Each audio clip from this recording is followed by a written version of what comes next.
First, Jackie Lambie. She's one of Tasmania's 12, yes, 12 senators. Quite what they all do, I can't really say, but clearly staying well informed on matters that might be of interest to the people who pay her salary, is in Parliament this week, proudly displaying her own ignorance.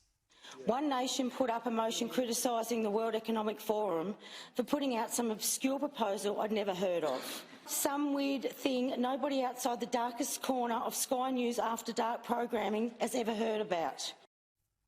Well, Jackie, allow me to enlighten you. First up, although I am delighted to appear on Sky News After Dark and even to appear on the darkest corners of Sky News After Dark, I have been talking about the Great Reset for the last couple of months here on Outsiders, which is in fact a daytime show. Indeed, it is the #1 rating show on all of Sky News daytime every single week. So please, when you're trying to insult people, it does help if you are at least a teensy bit accurate. Secondly, as I would hope you're aware, Australia is a high-paying member of the United Nations. We are a member of the International Monetary Fund, and the Australian taxpayer spends a fortune sending top politicians and public servants year in, year out in luxury style to attend the World Economic Forum in Davos to help map out global economic structures. It was Matthias Corbyn at the beginning of this year. On top of which, Prince Charles is our future monarch. So when these four extremely powerful and influential bodies line up to tell us what they are planning for our economic future, it's worth maybe just paying a little attention.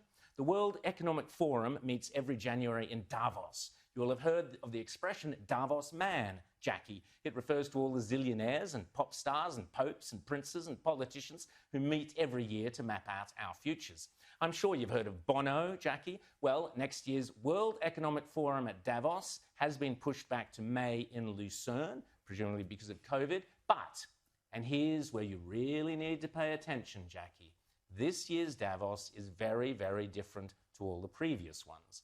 The World Economic Forum, along with the United Nations, along with the International Monetary Fund, and along with any number of prominent globalist organisations and powerful individuals, including Prince Charles, together have jointly promised that the 2021 World Economic Forum will be used to introduce, via a vast network of connected big tech corporations, online activist movements and compliant local and national governments, something they call the Great Reset. This isn't some Sky After Dark fantasy conspiracy theory, Jackie. It is a global commitment they have made to use the panic and fear generated by the coronavirus as a means to reshape all our economies and laws and move to a new form of capitalism that focuses on net zero emissions.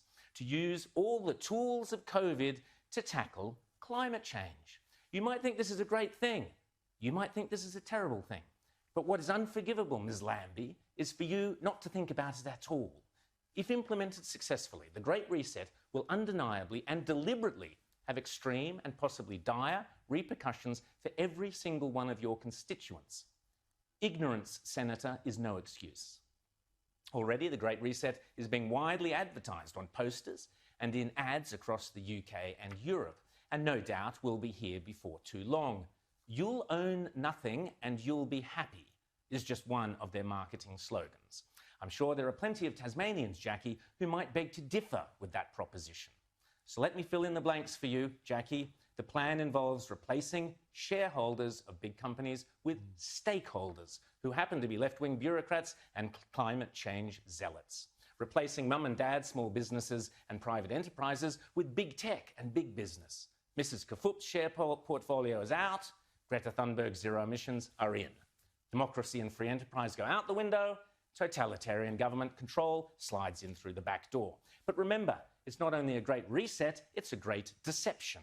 Because in order to get everyday people like you and me, Jackie, to surrender many of the rights and freedoms we currently take for granted, the repeatedly stated aim of these organisations is to deliberately use COVID as an excuse, to use all the political and authoritarian tools, as Prince Charles puts it, that are currently being used around the world to eradicate the virus, such as lockdowns, exclusion zones, forced closure of businesses, heavy fines, making protesting illegal, and so on, but now to eradicate carbon emissions.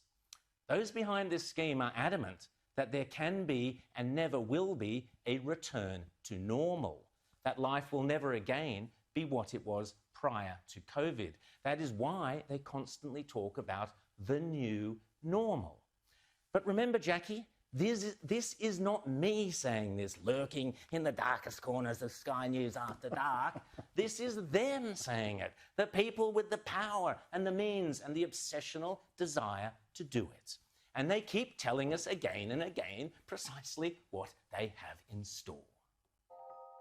Now is the historical moment, the time, not only to fight severe virus, but to shape the system. We have a unique but rapidly shrinking window of opportunity to learn lessons and reset ourselves on a more sustainable path. It is an opportunity we have never had before and may never have again. So we must use all the levers we have at our disposal, knowing that each and every one of us has a vital role to play. The Great Reset is a welcome recognition that this human tragedy must be a wake-up call. It is imperative that we reimagine, rebuild, redesign, reinvigorate and rebalance our world. Rebalancing investment, harnessing science and technology, and advancing the transition to net zero emissions, all elements of the Great Reset, are fundamental to building the future we need. And if it's still not clear, Jackie, maybe Santa could pop this little gem into your Christmas stocking. The book written by World Economic Forum boss Klaus Schwab himself, setting out precisely how the most powerful forces in the world are lining up to use the COVID-19 crisis as a pretext for introducing a new climate change-focused one world economy that will strip away property rights and basic democratic rights. They are not hiding this stuff, Jackie. They are shouting it from the rooftops. Even more reason why your ignorance is inexcusable. Indeed, here's Prince Charles only a couple of days ago wearing a poppy and disgracefully using the symbolism of Remembrance Day to push this same eco-fascist, globalist, totalitarian agenda. With the urgency required, I hope, ladies and gentlemen, you will join me to drive a new Marshall-like plan for nature, people and planet, led by the private sector, to align our collective efforts and resources for the highest possible impact. We need a shift in our economic model that places nature and the world's transition to net zero at the heart of how we operate, prioritizing the pursuit of sustainable, inclusive growth in the decades to come. There is hope that we can transform the situation, but I'm afraid we are literally at the last hour, and there is real urgency for action. Literally at the last hour, a bit of hyperbole. On a side issue, Prince Charles is now acting in a flagrantly political manner, aligning himself with the global political and business agenda reeking of oligarchies and fascism. This makes Prince Charles clearly unfit for the role of monarch of Britain or Australia, and the Queen must remove him now from the line of succession. This has gone far beyond a joke, and Prince Charles is now no better than the repellent Extinction Rebellion activists who likewise desecrated Remembrance Day by using it for their own shoddy global warming activism. But back to the Great Reset, the World Economic Forum boasts on its website that the only acceptable response to the COVID crisis is to pursue a great reset of our economies, our politics, and our societies. Nothing ambiguous about that, Jackie. And so I say, well done to One Nation's Senators Pauline Hanson and Malcolm Roberts for being concerned enough to raise this issue in our federal parliament where it should be raised and where it should be debated.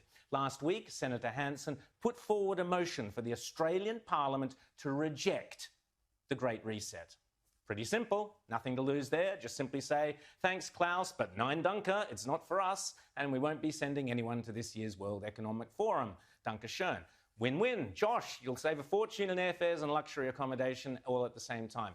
Yet, despite the abhorrence of the Great Reset agenda, every single member of Parliament, federal Parliament, from the Liberals to the Nationals to the Greens, voted against Pauline's proposal. Shame on every single parliamentarian, from the Prime Minister to Jackie Lambie, for either being too lazy or too ignorant to understand this proposed assault on our democratic way of life, or worse, for giving it the nod. Shame on you all. You are unworthy of the trust put in you by the freedom-loving people of this country.